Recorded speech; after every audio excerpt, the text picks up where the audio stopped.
ඉතින් හැමෝටම සුබ දවසක් කියලා මම ප්‍රාර්ථනා කරනවා. මගේ නම විනුෂ් විශ්මිත. මගේ YouTube channel එක subscribe කරන්න, share කරන්න, comment එකක් දාන්න. පහළ description එක කියවන්න. ඉතින් මම ඔයගොල්ලන්ට ලස්සන පණිවිඩයක් අද කියන්නට ආවා. අද ඇවිල්ලා ඇමරිකා එක්සත් ජනපදයේ ජාත්‍යන්තර ජීවිතේ සතුටු කිරීමේ දිනේ. ඒ කියන්නේ ජීවිතේ සතුටු කිරීමේ දිනේ. දැන් ගොඩක් කඩිතේ මොකක්ද මේ ජීවිතේ සතුටු කිරීමේ දිනේ කියන්නේ? මොකක්ද අපේ ජීවිතේ අපි ලයිෆ් එක හැපි කරන්න ඕන? මම ඔයගොල්ලන්ට ලස්සන කතාවක් කියලා දෙන්නම්. හැබැයි මේක ඕගොල්ලෝ ක්‍රියාවට බලලා ඕගොල්ලෝ හිතා ගන්නවා. හොඳේ? ළමයි 5ක් හිටියා. ළමයි 5ක්. හරිද? ළමයි 4ක් 5ක්. මේ කතාවේ ළමයි 4 දෙනා යනවා විලක් අස්සට. දැන් මේගොල්ලන්ට එපා වෙලා, මේගොල්ලන්ට බැට් ගහලා එපා වෙලා, ක්‍රිකට් ගහලා එපා වෙලා මේ හොඳටම සෙල්ලම් කරලා ඇති වෙලා. දැන් මේගොල්ලෝ හිතන අලුත් සෙල්ලමක් ආරම්භ කරන්න. මොකක්ද මේගොල්ලෝගේ අලුත් සෙල්ලම? දැන් මේගොල්ලෝ යනවා ලুকু විලකට. ලুকু විලකට කියන්නේ පොකුණකට යනවා. පොන්ඩ් එකකට යනවා. හරිද? දැන් මේක එකෙක් කියනවා මචං අපිට දැන් ගහලා ඇති වෙලා ක්‍රිකට් කරලා ඇති වෙලා අපි දැන් කරමු වෙන ගේම් එකක්. අපි කරමු සූපිරිම ගේම් එකක් කියලා මෙයා කියනවා. එතන මෙයා අහන මොකක්ද? දෙවෙනි එක්කෙනා අහන මොකක්ද කියලා. එතකොට කියනවා අපි ඉන්නේ අර වතුරේ ඉන්නවනේ අර පොඩි සෙට් එකක් අර මේ ගෙම්බෝ ටිකක්. අන්න අපිලා මේ තියෙන ගල් වලින් අපි ගහලා එක එකව මරමු. වැඩියෙන් එක්කෙනෙක් මරණ කෙනා දිනුම් කියලා කියනවා. දැන් බලන්න අර එක්කෙනෙක් එකක වෙනකොට අනිත් ඔක්කොමලා එකක වෙනවා. දැක්කද? දාරයට එපා වෙලා ක්‍රිකට් ගහලා බෝල් ගහලා. අරයා මොකද කරන්නේ? අරයට කියන අපි ගල් ටිකක් අරගෙන ගහමු අර ගෙම්බොන්ට. ඕකෙන් වැඩියෙන් ගෙම්බෝ මැරුම් කෑපු එක දිනුම් කියලා කියනවා. එතකොට දැන් මේගොල්ලෝ ඔක්කොම ගල් ලෑස්ති කරලා ගේම් අර අහිංසක ගෙම්බෝ ටික පාඩුවේ වතුරේ ඉන්නවා. හරිද?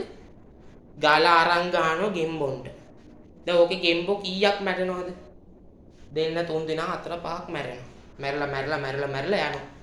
දැන් ඕකෙන් වැඩියෙන් දිනන එක්කෙනෙක් ඉන්නවනේ. ඩෝන් අයියෝ ඌට තේරෙන්නේ නැහැනේ ගෙම්බා මොකද්ද කියලා. ගල වැදිලා මැරෙනවා. අහිංසක සත්තු. හරිද? දැන් එතකොට දැන් මේගොල්ලෝ ලොකු සතුටක් දැනෙනවා.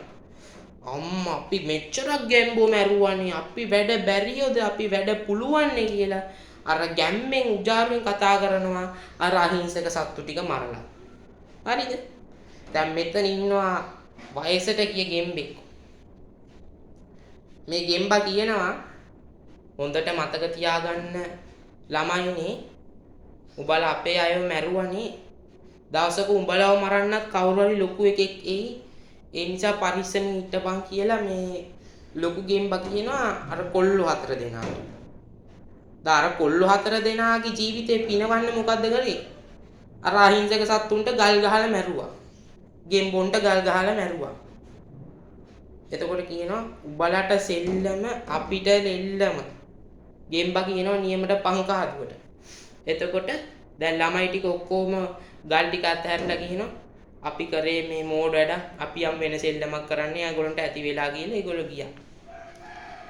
එතකොට දැන් මේකේ මොකක්ද ඇත්ත? අපි ඒ කතාව මොකක්ද තියෙන වැරද්ද කියන්නේ? ඒ කතාව වැරද්ද මගේ ජීවිතේ පිනවන්න නම් මම නරක දෙයක් කරලා තමයි මගේ ජීවිතේ පිනවන්නේ. අන්න ඒකද ජීවිතේ ලස්සන කිරීමේ දිනේ කියන්නේ. හරියට හිතමු අසභ්‍ය පොතපතක් බැලුවොත් ඒක කොච්චර ජීවිතේ පිනවන්න කරපු නරක වැඩද? අන්න ඒකයි කියන්නේ. අසභ්‍ය පොතපත චිත්‍රපට වලට නැඹුරු වෙන කට්ටියට තමයි මේ වගේ වීඩියෝ එකක් මම ඉදිරිපත් කරන්න ආවේ. මේ සෝෂල් මීඩියා වල ඉන්න අයට මම මේ පිළිබඳ වීඩියෝ එකක් ඉදිරිපත් කරන්න හැදුවා. ඒ වගේ දැන් ජීවිතය ලස්සන කරන්න නම් ඇමරිකා US වලින් කරගත්තේ රූපවාලාන්‍ය මේ විදිහට. ඒක වෙන දෙයක්. හොඳේ. ඒක පොඩ්ඩක් පැත්තකින් තියන්න. මම ජීවිතයේ තමන්ගේ ජීවිතේ සතුටු කරන්න නම් තමන් මොකද්ද කරන්න ඕනේ? තමන්ගේ ජීවිතේ සතුටු කරන්න නම් අන් අයට වෙහෙස වෙන්න ඕන. අන් අයගේ දුක්ක් දැනෙනවා නම් හිතමු අපි ආච්චි සීය කෙනෙක් වැඩිහිටිය අම්මා කෙනෙක් දැක්කොත් ඒ කෙනාට අපි කියන්න බෑ ඔයා යන්න කියලා. ඒ කෙනාට අපි සීට් එක දෙන්න ඕන. බස් එකේ නගිනකොට මේ කාට හරි මේ සිස්ටර් කෙනෙක් වේවා පියතුමෙක් වේවා මේ සංඝයා වහන්සේ කෙනෙක් වේවා ඒ කෙනාට අපි පළවෙනි සීට් එක දෙන්න. එතකොට තව දේවල් ගොඩාක් තියෙනවා. අම්මා තාත්තට ඒ වැවිලි පොඩි දේවල් මං කියන්නේ ලොකු දේවල් කියන්නේ මේ පුංචි දේෙන් ඔයාගේ ජීවිතේ අනිත් කෙනාවත් සතුටු කරන්න පුළුවන් ඔයාගත් සතුටු කරන්න පුළුවන්. හරි. ඔයාට තේරෙන්නේ නැති ගාණක් හරි වේවා. මොන හරි භාග ගාණක් පරිමිතිය ගාණක් හරි වේවා. ඔයා ඒ කෙනාට තව කෙනෙක් කියලා දුන්නොත් ඒ කෙනා කොච්චරක් ඉගෙන ගන්නවද ඒක දැකලා. ආශා මරුනේ කියලා. එතකොට තව ඕන තරම් තියෙනවා ජීවිතේ. පරිසරයට ආදරය කරන්න පුළුවන්. බල්ලෙක්ට පූසෙක්ට බත් ටිකක් දෙන්න පුළුවන්.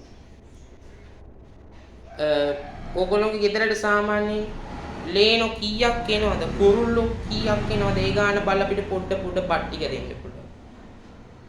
මේක ඇවිල්ලා කියලා දෙන්න ඕන දෙයක් නෙමෙයි. මේක ඇවිල්ලා අපේ ජීවිතය අපි ලස්සන කරගන්න ඕන දේවල්. So you have ඔගොල්ලන්ට මේ දේ කරන්න පුළුවන්. So you make it happen. The good things you make it happen. හොඳ දේවල් ආදර්ශයට අරගෙන ජීවිතේට සතුටු කරන්න. නරක දේ කරලා අර මං කලින් කිව්වා වගේ අර කොල්ලු 4 දෙනෙක් ගෙම්බව මැරුවා වගේ සීන් එකක් කරගන්න එපා ජීවිතේ.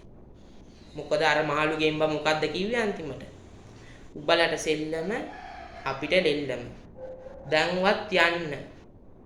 ආයේ තව මැරුවොත් නම් ඕගොල්ලෝ ගොඩාක් දුක් විඳිලා මැරෙන්නේ කියලා අර ගෙම්බෝ ඊට වඩා අර මහලු ගෙම්බා දහස් ගුණයකින් අර ළමයි 4 දෙනාට කියනවා. ළමයි 4 දෙනා ගල් ටික අතහැරලා බය වෙලා යනවා.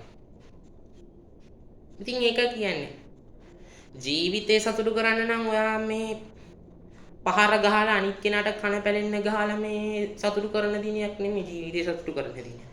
මම පන්තියේ පළවෙනිය ඒක මම ආඩම්බරයෙන් ඉන්න එහෙම නෙමෙයි. ජීවිතේ සතුටු කිරීමේ දිනේ නම් අපි ජීවිතේ මම ෆස්ට් මම සෙකන්ඩ් වෙන්නේ නෑ එහෙම නෙමෙයි මං කියන්නේ. මගේ ජීවිතේ කියන්නේ හැමෝටම ජීවිතයක් තියෙනවා. ඒ ජීවිතය තුළ Tamanට සතුටු කරගන්න නම් Taman අනිත් කෙනාට දෙයක් දීලා Taman සතුටු වෙන එක තමයි ජීවිතයේ ලස්සන කරගැනීමේ දිනේ. සමහරු කියයි මේක අදට විතරයි ගැලපෙන්නේ අදට විතරයි සාමාන්‍යයෙන් ඩේට් එක දාලා තින්නේ කියලා. එහෙම නෙමෙයි. හැම දවසකම ජීවිතේ ලස්සන කරගැනීමේ දිනේ. අද මේ දේ කරලා බලන්න ඕගොල්ලෝ ගෙදරින්. ලේනෙක් කුරුළු පැටියෙක් ලේන් පැටියෙක් එනවා නම් ගෙදරට ඒ කෙනාට පොඩි වතුර කුප්පියක් හරි දියන්න. බල්ලෙක් පූසෙට්ට පොඩි බත් ටිකක් දෙන්න මේ පොලිත් මේ සලුවතක් දාලා ඒගොල්ලන්ට බත් ටිකක් දෙන්න. ඉතින් ඒකයි මම ඕගොල්ලන්ට මතක් කරන්නේ. තව දැක්කොත් දුප්පත් මිනිස්සෙක්ට කෑම වේලක් කන්න නැත්නම් ඒ කෙනාට කෑම වේලක් දෙන්න. ඒක ධර්මයෙන්ුත් උගන්වලා තියෙනවා. බුද්ධ ආගමද වේවා කතෝලික දේවා මේ බලන හැමෝටම තේරෙයි මං කියන්නේ මොකද්ද කියලා. ඒ නිසා තම තමන්ගේ දෙවිවරුන්ට යාඥා කරන්න මේ මොහොතේදී. ඒ වගේම තමන්ගේ ජීවිතේ තමන් මම විතරක් සතුටු වෙලා මදි තව කෙනා අනිත් කෙනාවත් සතුටු කරලා මගේ ජීවිතේ සතුටු කරන්න. ඒ අනිත් කෙනාට ඉගෙන ගන්න බැරි වුණොත් ඒ කෙනාට මොන හරි දෙයක් උගන්වන්න. අන්න ඒකයි ජීවිතේ ලස්සනකම කියන්නේ. ඒ නිසා මගේ වීඩියෝ එක මෙතනින් මම අවසන් කරනවා. මම හිතනවා ඔයගොල්ලන්ට මේ දේ තේරෙයි කියලා. ජීවිතේ සතුටු කර ගැනීමේ දිනය. මම තවත් වීඩියෝස් දානවා. මේක ඇවිල්ලා මගේ දෙවනි වීඩියෝ එක. මේක නරඹන්න subscribe කරන්න like එකක් දාන්න කමෙන්ට් එකක් දාන්න ෂෙයා කරන්න.